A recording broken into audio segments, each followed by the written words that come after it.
La vagabonde, les voix déployées, Frédéric et Marilène dansent sur la marée. Et sous les étoiles, entendre confident, ils murmurent ensemble, l'amour c'est le vent.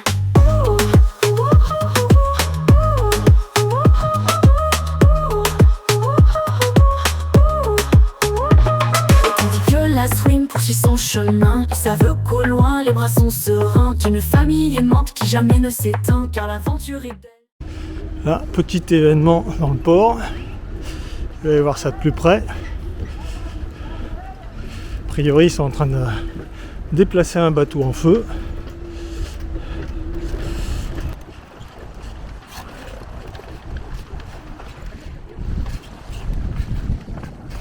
C'est parti bien.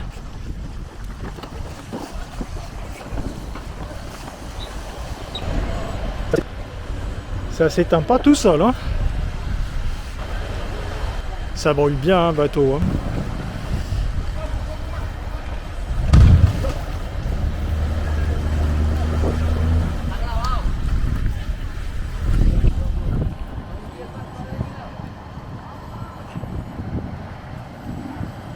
Eh bien, comme quoi le tabac c'est dangereux, hein.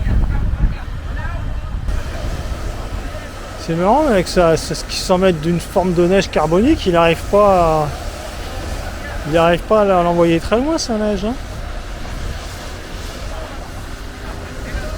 Ah, quand même.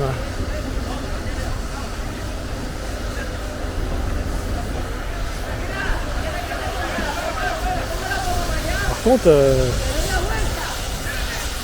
la mousse.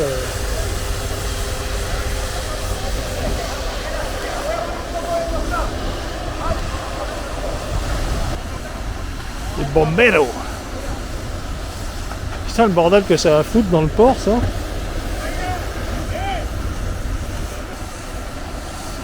C'est pas la soirée mousse, hein. Bon, nous sommes de retour à Las Palmas, à la super pâtisserie, et c'est un essai pistache comme d'habitude, hein. Allez, je vous montre ça, Marilène fera la description.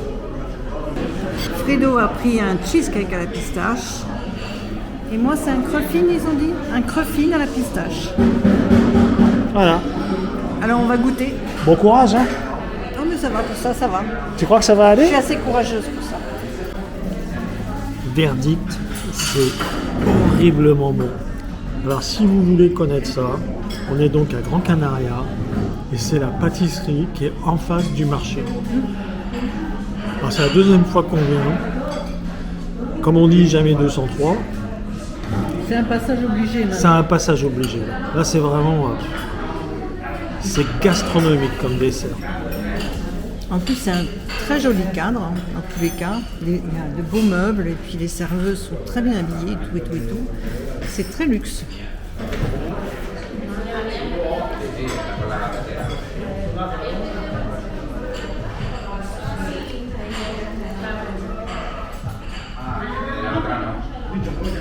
Donc là, j'ai sorti le code D pour le sécher.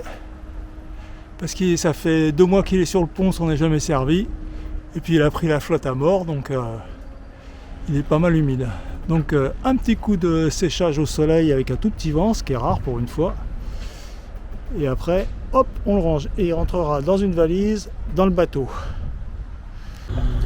Donc là on dit non, c'est terminé, je ne change plus, tant pis. C'est un débile, mais j'aime pas ce Ça arrive, hein, et nous les gens qui nous ont acheté notre bateau, Oui, bah c'est ce que tu c'est disais. parce que ils ont craché, puis ils La ont caché. stream, pas la stream. Oui, ils l'ont perdu, ouais, c'est ça ce que Bon bah voilà une petite soirée avec des petits camarades. Bon on verra pas grand chose parce que quand il fait pas très lumineux, la caméra marche il y a pas. une belle lumière, Ouais. là-haut, il y a la lune, il y a la Pourtant, pleine lune là. nous sommes lumineux peut-être.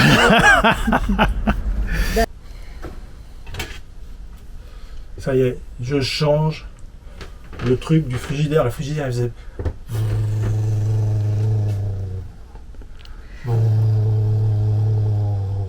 Et normalement quand il marchait bien, au bout d'un moment il faisait...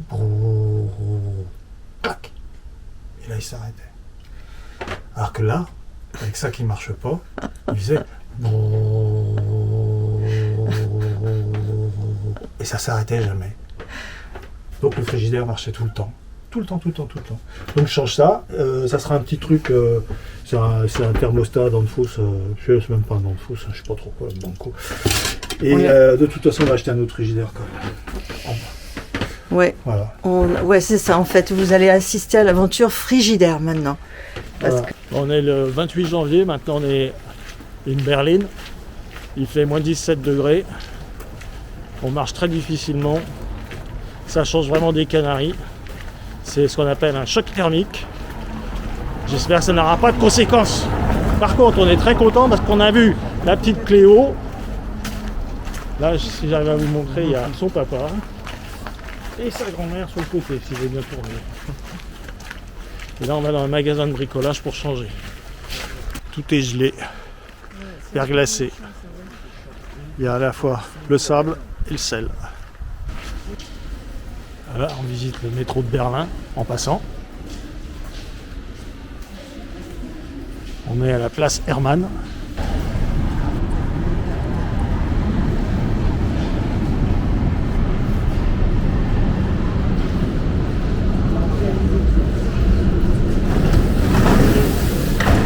Là, ça se présente bien. Hein.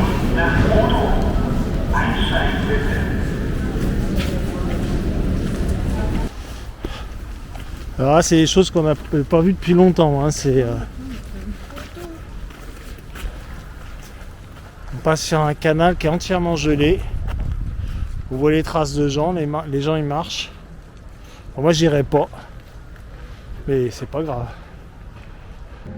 Bon là, on a rendez-vous avec Martin, Alix et Cléo. Sans doute dans ce qui ressemble sans aucun doute une ancienne brasserie. Eux ils sortent du pédiatre. Très chouette comme endroit. Hein.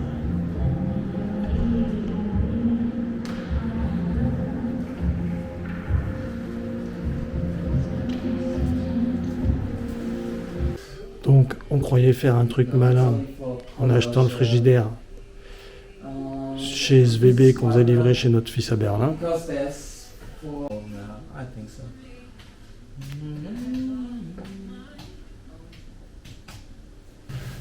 Alors effectivement il est arrivé très vite. Ah oui, il est arrivé en 2 jours, il était là chez Martin, on était trop contents. Et puis bon, Martin vient nous voir au Airbnb, puis il nous dit « Ouais, mais c'est sympa votre truc, mais est-ce que ça va passer dans la sécurité de l'aéroport? Est-ce qu'il y a du gaz dans le frigidaire ?» Et effectivement, c'est impossible. On est cons, mais on aime ça, franchement. C'est impossible de transporter un frigidaire, que ça soit en soute ou en bagage, dans un avion, parce que quand ils le passent au rayon X, le compresseur, ils ont l'impression que c'est une bombe. Donc ils vont regarder ce que c'est, et dès qu'ils voient que c'est un réfrigérateur, ils savent qu'il y a du gaz dedans, et ils le refusent. Ah, c'était une galère épouvantable. Complètement, alors là c'est... Et du coup, on a une prise de tête depuis, on est arrivé mardi, aujourd'hui on est vendredi, ça a été la prise de tête à savoir comment on allait se débrouiller de tout ça. J'avais fait un premier paquet pour le mettre en bagage à main, mais il ne pouvait pas rentrer. Donc après, on allait le mettre en bagage en soute. Et puis après, on s'est dit qu'on allait acheter une valise pour le mettre dans le bagage en soute et le diviser. Et puis rien ne marchait, quoi. En fait, il n'y a rien qui allait. Donc finalement... À chaque fois, je demandais à Gemini, et puis Gemini me répondait, il n'y a pas de solution. De toute façon, c'était un risque à prendre, et que de toute manière... C'est pas un risque à prendre, il serait refusé. Il sera refusé. Il fallait vider, en fait, tous les fluides. Mais même quand il vide les fluides, il te le dit qu'il et le gaz. Encore, donc bon, bref... on était notre frigo à 800 €, il restait coincé à l'aéroport de Berlin. Donc on est sauvé par DHL. Donc je me suis dit, bon, on l'envoie, et puis voilà, 150 € l'envoi. Et on n'a pas encore payé les douanes à Las Palmas, donc on verra. C'est rigolo. Hein. Oh, trop drôle, qu'est-ce qu'on se marre. Mais c'est ça quand on est con, hein. On se marre beaucoup. Bon, ça, j'avais jamais transporté un frigidaire dans un avion. Hein, donc ouais, mais notre fils qui a au moins un cerveau, il a pensé de suite. Ouais, mais bon, allez, c'est bon, allez. Allez, vous pouvez vous foutre de notre gueule, vous avez le droit. Bon, voilà, on quitte le frigidaire. Ah, le congélateur. Il fait moins 9 ce matin à Berlin. On a vraiment hâte de retrouver... Ah ouais, je suis trop contente de retrouver le ciel bleu, la mer bleue, du bleu. Voilà, et des 20 degrés. Et du 20 degrés. Après, je suis triste de quitter Oui, ou quand même, mais bon. Welcome aboard your EasyJet flight. Voilà, bon, To allez, help us get on c'est our way. parti. Bon, je vais attaquer le montage du frigidaire, du nouveau. Donc il faut déjà que je commence par enlever la gazinière. Il faut que j'enlève ça, là, le dessus de la gazinière. Après, il faut que j'enlève l'arrière. Il faut que j'enlève cette planche là, qui ça va pas être un cadeau. Qu'est-ce qu'elle est montée avec des tenons mortaise entre deux meubles qui sont indémontables. Il faut que je coupe des tenons. Voilà, ben, on va commencer et puis on va espérer que tout ça, ça se passe bien. Un peu l'inconnu. Bon, voilà, première étape, gazinière enlevée. La planche à l'arrière de la gazinière est enlevée. Et maintenant, il faut enlever celle-là.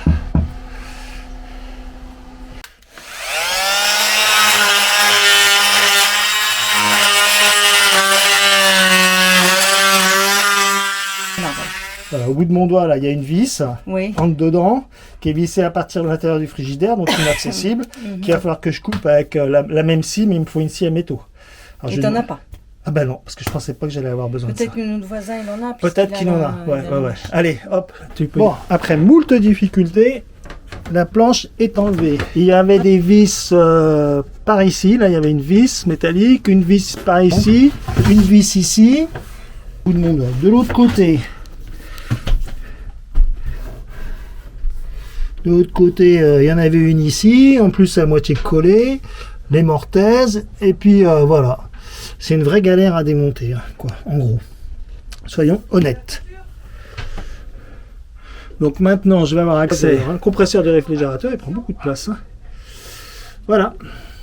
Bon voilà, le compresseur du frigidaire qui est enlevé. Je pense qu'il n'y avait plus de gaz dans le frigidaire, hein, parce que c'est pour ça qu'il ne marchait plus. Sans aucun doute. Voilà, donc la place est dégagée. Maintenant, il faut que j'enlève l'évaporateur. Et puis voilà. Donc là, l'évaporateur est enlevé. Les petits trous, bah, ils sont bouchés au Sika. Voilà. Après, le gros trou qui est là, lui, il va être bouché avec de la mousse. C'était là où passaient les anciens câbles de frigidaire, de fluide. Là,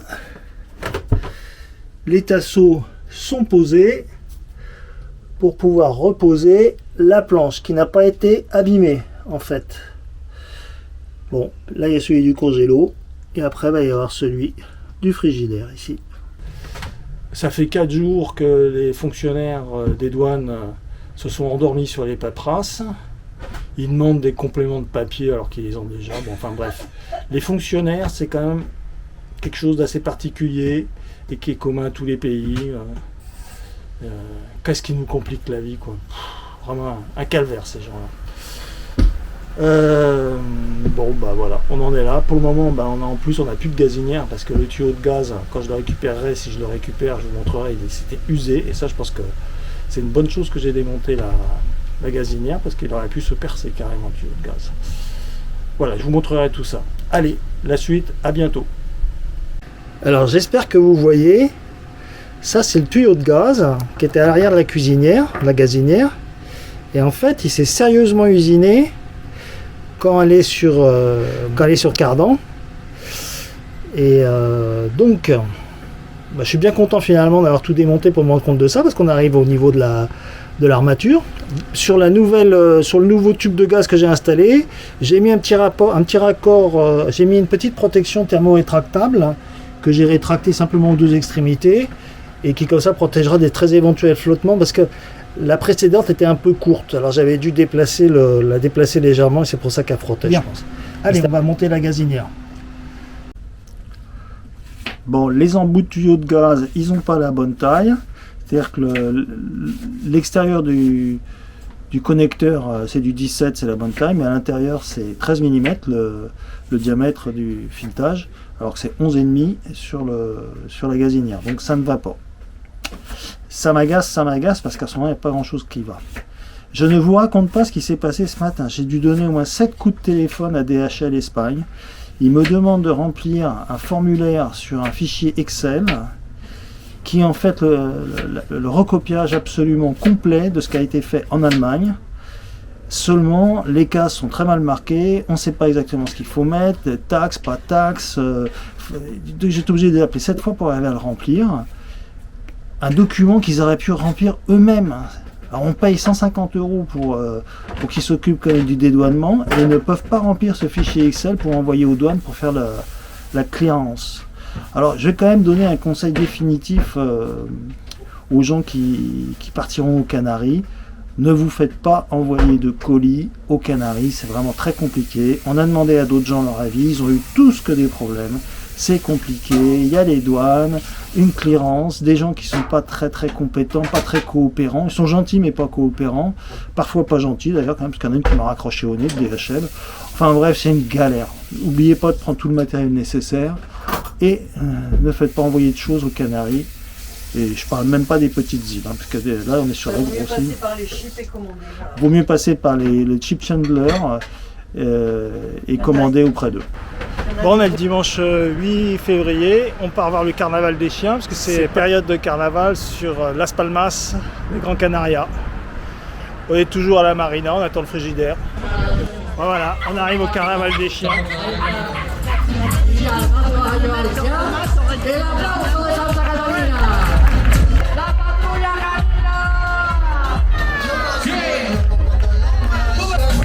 Moi j'ai marché sur un petit chien que j'avais pas vu. J'ai cru que la maîtresse elle allait me tuer.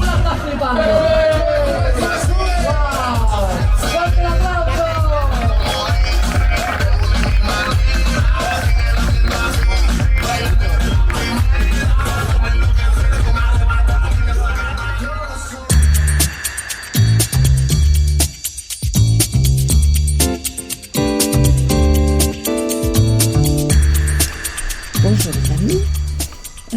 Aujourd'hui nous sommes le 10 février et nous sommes toujours plantés à la marina de Las Palmas et nous attendons toujours notre frigidaire qui normalement devra arriver demain. Et ouais, voilà, demain, hein. On va surtout espérer quoi. Et du coup, à force de rester planté de bricolage en bricolage, on s'est dit, puis à discuter avec tous les gens qui ont l'habitude de faire des traversées, que finalement, on avait envie de se mettre un deuxième pilote auto de secours. Donc, nous sommes en train de nous pencher sur la question, mais je pense que ça va se faire. À toi, Manfredo. Bon, déjà, le film là, il est déjà un petit peu long, donc vous verrez la fin du montage du frigidaire dans le film suivant. Ça, c'est déjà une chose, parce que sinon ça va faire des films d'1 heure, c'est trop long. Et dans tous les cas, par rapport au pilote auto, c'est vrai que je dois être honnête, Marilène y pensait depuis 2 ans. Je sais pas pourquoi, moi j'y pensais pas. Quand on est sur le ponton là à Las Palmas, on voit des gens, alors, on a les Anglais, les Allemands et les Hollandais, ils ont tous un hydrovan. Bon, alors l'hydrovan, j'avais déjà réfléchi à ce truc-là, ça prend la place d'un âne mort à l'arrière, il n'est plus question de monter avec l'annexe par l'arrière, enfin bon, bref, une galère. Et puis alors, ceux qui n'ont pas des hydrovans, parce qu'on a rencontré plein de Français qui sont fort sympathiques sur le ponton, avec qui on a eu d'excellentes discussions, d'excellentes soirées, d'excellents moments, et bien ils ont tous deux pilotes auto, des gens qui ont une grande expérience, qui ont traversé, qui ont été en Polynésie, enfin tutti quanti. Et du coup, je vis maintenant l'absence d'un deuxième pilote automatique, comme l'absence de roue de secours ou d'objets de ce même type, en équivalent dans une voiture. Donc je me dis qu'elle ne peut pas partir sans avoir un deuxième pilote de secours. Donc on a fait un petit peu le tour des choses, on a regardé chez SVB, on a regardé chez pas mal de magasins, on a trouvé le pilote qui est adapté, donc c'est un EV400 chez Raymarine. Ça sera quand même un petit truc à 5000 balles. Et là, disons qu'on se sert de notre expérience pour ne pas faire de bêtises, on l'achète dans un magasin pour ne pas avoir à gérer. D'ailleurs, c'est moins cher que chez SVB. Et c'est moins cher que chez SVB, mine de rien. Oui, voilà. Donc l'affaire est partie, on a 3 vérifications à faire. J'ai déjà mis une pièce, la rotule qui est sur le secteur de barre, je l'ai déjà envoyé chez un tourneur pour qu'il me fasse une pièce pour pouvoir mettre les deux vérins sur la même pièce. En parallèle Non, pas en parallèle, ils sont complètement en opposition. à 180 degrés. Oui. Et puis voilà, donc on en est à ce point. Dans tous les cas, c'est pas non plus. Notre pilote auto, il a plus de 20 ans maintenant. Enfin, tout l'électronique sur le bateau a 20 ans. Et donc, en achetant ce pilote, où nous n'aurons pas le vent, c'est ça, hein? Oui, c'est pas les mêmes connexions. Il sera complètement indépendant et la seule chose, il marchera avec le cap.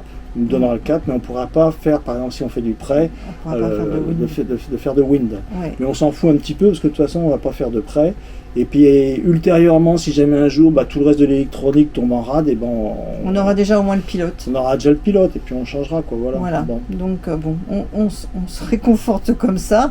Mais c'est vrai que moi, ça me rassure énormément parce que faire une traversée à deux et s'il nous arrive quoi que ce soit, moi, je ne me vois pas du tout barrer pendant des heures et des heures à s'échanger. Non, c'est pas possible pour moi. La version cauchemar, c'est de partir vers le Cap Vert. Au bout de 3 jours, le pilote tombe en rade.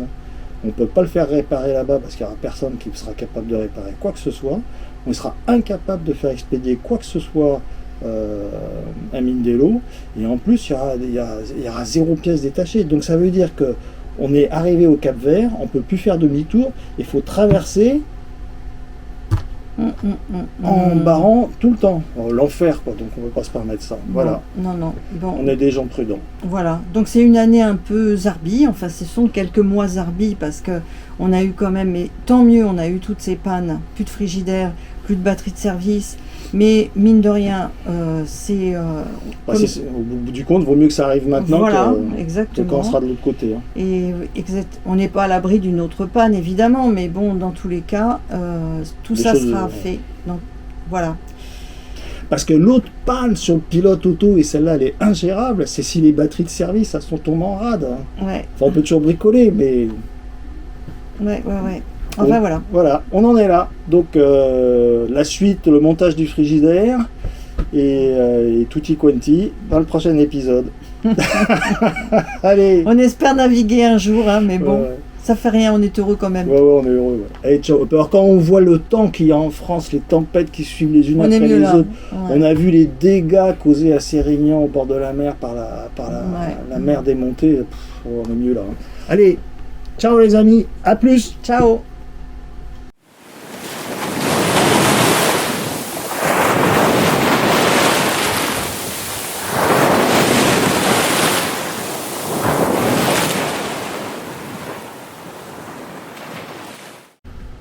Bon, petite surprise, je reçois un petit WhatsApp du Rôle Nautique et il me dit qu'ils ont tout en magasin.